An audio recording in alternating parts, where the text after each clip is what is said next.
Well, hate crime ordinance back in focus for an upstate city. And South Carolina is one of just 2 states without a hate crime law. And many cities in town have now passed their own ordinances, but the Attorney General now weighing in, calling the move, quote, off limits. Fox Sky's Brookley Cromer joins us live now in studio to explain more. Brookley. Justin, 6 cities and towns across the upstate have already passed their own hate crime ordinances. The city of Gaffney is one of them, and it's back on the agenda tonight. The city attorney giving a legal briefing following Attorney General Alan Wilson's opinion that these ordinances would likely be struck down by the Supreme Court.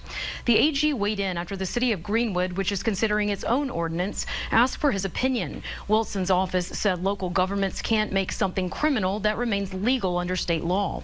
The AG went on to say these ordinances could also violate free speech, protected under the First Amendment.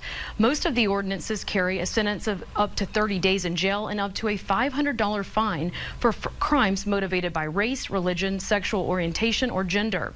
If the ordinance is not criminal in nature but only subject to a civil fine, it presents no constitutional issue, according to the AG. Greenwood City Attorney Trip Padgett says council is looking into other ways they could pass an ordinance. I think there is another way to achieve the same goal and respect the cases that our Supreme Court of South Carolina and the United States Supreme Court under First Amendment law has given us. And I think that those options that my city council may be looking at will provide a more stable, workable option. People need to realize that hate crime law isn't just for African American people. It's for people who are threatened because of their sexual orientation or because of their religious preference or just whatever. And so it covers all those bases. And so, we definitely need the ordinance, and it needs to be stiffer than 30 days or a fine, because you have people who are repeat offenders. They don't care. They'll do 30 days. They'll pay a fine. They're going to get back right back out there and do the same thing. And so how do we hold those people accountable who just really don't care, who have that much hatred in their heart that they're going to do what the man who threatened my life did to me? Like, to this day, I don't feel safe.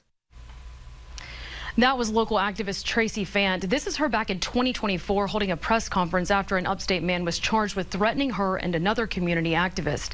The suspect, who is charged with 2 counts of unlawful communication, is still awaiting trial.